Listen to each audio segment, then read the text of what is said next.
মুনাফিক সম্পর্কে আল্লাহ পাক রব্বুল আলামিন বলেন, ইন্নাল মুনাফিকিনা ফিদ দারকিল আসফালি মিনান নার ওয়া লান তাজিদা লাহুম নাসীরা। নিশ্চয় মুনাফিক যারা হবে জাহান্নামের তলদেশে তারা থাকবে, জাহান্নামের নিচে তারা থাকবে। আমার ভাইরা, কয়েকটা কাফেরের নাম বলেন। ফিরাউন, হামান, নমরুদ, আবু লাহাব, উতবা, সাইবা, এর হলো টাটকা কাফের।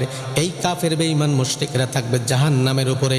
আর মুনাফিক এত খারাপ, মুনাফিকরা থাকবে জাহান্নামের তলদেশে, জাহান্নামের নিচে। অর্থাৎ কাফের বেঈমান মুশরিক যেই সমস্ত কাফেরদের নাম বললাম, এদের থেকেও মুনাফিক অবশ্যই খারাপ। সুতরাং জাহান্নামের উপরে থাকবে কাফের, আর জাহান্নামের তলদেশে একদম নিম্ন স্তরে থাকবে মুনাফিক। আমার বন্ধুকে এখন প্রশ্ন জাগে, মুনাফিক কারা? মুনাফিক চিনব কেমনে? আমি তাদেরকে বলবো, আমার ভাইয়েরা, যদি হিন্দু দেখতে চান তাহলে আপনারা ভারতে চলে যান। এরপরে বৌদ্ধ দেখতে চান আপনারা মায়ানমারে চলে যান। ইহুদি খ্রিস্টান যদি দেখতে চান তাহলে আপনারা ইসরায়েল, আমেরিকায় চলে যান। কিন্তু আপনারা যদি বলেন যে হুজুর মুনাফিক দেখব, মুনাফিক চিনব কোন জায়গায়? আমি বলবো মুসলমান যেখানে, মুনাফিকও সেখানে। আমার ভাইয়েরা, এই জন্য মুনাফিক খুব ভয়াবহ। মুনাফিক সম্পর্কে আল্লাহ পাক রব্বুল আলামিন কুরআনুল কারীমের ভিতরে একটি সূরা নাজিল করেছেন, যার নাম হলো সূরা মুনাফিকুন। এই সূরা মুনাফিকুন আমার বন্ধুগণ 1.5 পৃষ্ঠার সূরা। আর কাফেরদের সম্পর্কে আল্লাহ পাক রব্বুল আলামিন একটি সূরা নাজিল করেছেন, যেই সূরাটার নাম হলো সূরা কাফিরুন, মাত্র 3 লাইনের সূরা। এরপরে মুমিন সম্পর্কে আল্লাহ পাক রব্বুল আলামিন কুরআনুল কারীমের ভিতরে সূরা নাজিল করেছেন। আমার ভাইরা, মুমিন সম্পর্কে আমার আল্লাহ পাক রব্বুল আলামিন কুরআনুল কারীমের ভিতরে যেই সূরাটা নাজিল করেছেন, সেই সূরাটা হলো আমার বন্ধুগণ 1.5 পৃষ্ঠা থেকে 2 পৃষ্ঠার সূরা। ঠিক আমার ভাইরা, কিন্তু মুনাফিক সম্পর্কে আল্লাহ পাক রব্বুল আলামিন প্রায় 2 থেকে 2.5 পৃষ্ঠার সূরা নাজিল করেছেন। এই জন্য আল্লাহ পাক রব্বুল আলামিন বুঝাইতে চেয়েছেন, কাফের থেকে মুনাফিক, আমার বন্ধুগণ, কাফের থেকে মুনাফিক সব থেকে খারাপ। এই জন্য আল্লাহ পাক রব্বুল আলামিন মুনাফিক চিনাইতে গিয়ে 1.5 পৃষ্ঠার সূরা নাজিল করেছেন, আর কাফের চিনাইতে গিয়ে মাত্র 2 লাইন 3 লাইনের সূরা নাজিল করেছেন। এই জন্য আমার ভাইয়েরা, মুনাফিক হলো মুসলমান বিদ্যার ভিতর থেকে হয়। এই মুনাফিকদের লক্ষণ আগেও বলেছি, কথা কাজে মিল নাই, আমানতের খেয়ানত করে, এরপরে কথায় কথায় মিথ্যা করার কথা বলে। এই 3টা লক্ষণ যাদের ভিতরে থাকবে আমার বন্ধুগণ, তারা হলো টাটকা মুনাফিক। এই মুনাফিকদের নামাজ, মুনাফিকদের দোয়া, মুনাফিকদের কোরবানি, মুনাফিকদের সিয়াম, মুনাফিকদের দান খয়রাত আমার আল্লাহর দরবারে কবুল হতে পারে না।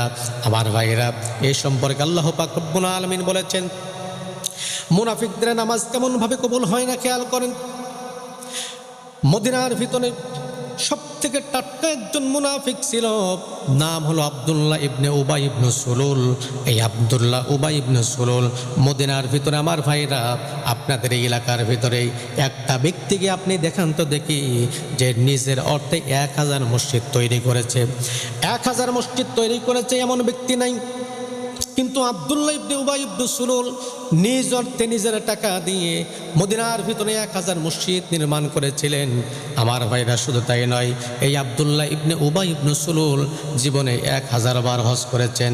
আমার ভাইরা, আপনাদের এই এলাকার ভিতরে একজন ব্যক্তি দেখান তো দেখি 100 বারের হাজি, তা নাই। কিন্তু আব্দুল্লাহ ইবনে উবাই ইবনে সুলুল আমার বন্ধুগণ শত শত বার হজ করেছেন। আমার ভাইরা, এরপরে আব্দুল্লাহ ইবনে উবাই ইবনে সুলুল শুধু মসজিদ বানান নাই, শুধু হজ করেন নাই, আমার ভাইরা, বিশ্বনবীজির পিছনে তিনি নামাজ আদায় করতেন। বিশ্বনবীজির পিছনে নামাজ আদায় করতেন আব্দুল্লাহ ইবনে উবাই ইবনে সুলুল। শুধু তাই নয়, আমার নবীজির সঙ্গে দাওয়াত খেতে যেতেন, আমার নবীজির কাছাকাছি থাকতেন, পাশাপাশি থাকতেন। আমার ভাইরা, কিন্তু আব্দুল্লাহ ইবনে উবাই ইবনে সুলুল কেন মুনাফিক হলো, মুনাফিকদের সর্দার কেন হলো? এই জন্য হলো, আব্দুল্লাহ ইবনে উবাই ইবনে সুলুল নবীজির সঙ্গে দাওয়াত খেতেন, নামাজ পড়তেন, সব কিছু ঠিক আছে, কিন্তু আল্লাহর জমিনে আল্লাহর দিন বিজয় হোক, আল্লাহর কোরআন দিয়ে সমাজ রাষ্ট্র চলুক, আল্লাহর কোরআন দিয়ে মদিনা চলুক, আব্দুল্লাহ ইবনে উবাই ইবনে সুলুল এটা চেতেন না। এটা না চাওয়ার কারণেই আল্লাহর ভাষায় হয়ে গেলেন টাটকা মুনাফিক। এই জন্য আমার ভাইয়েরা, আজও যদি আমরা মনে করে শুধুমাত্র নামাজ পড়লাম, মনে করে যদি শুধুমাত্র রোজা রেখেছি, আমরা দান সদ্গা করেছি, আমরা তো জাকাত দিই, আমরা তো ভালো ভালো কাজকর্ম করি, সুতরাং আমরাও তো তাহলে মুসলমান। আমার ভাইরা, আমরা মুসলমান বটে, তাহলে কি মুসলমান?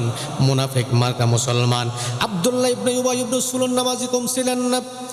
আব্দুল্লাহ ইবনে উবাই ইবনে সুলুল দানের দিক থেকে কম ছিলেন না, সব দিক থেকে ছিলেন, কিন্তু ইসলামের বিরোধিতা করতেন, জিহাদের বিরোধিতা করতেন, আল্লাহর কোরআন দিয়ে মদিনা সুলুক এই বিরোধিতা করতেন। তার কারণে আব্দুল্লাহ ইবনে উবাই ইবনে সুলুল মুনাফিক হয়ে গেল।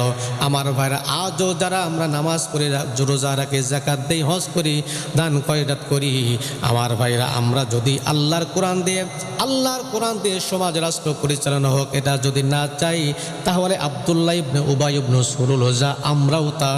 আওয়াজ দিয়ে কথা বলুন, ঠিক কিনা?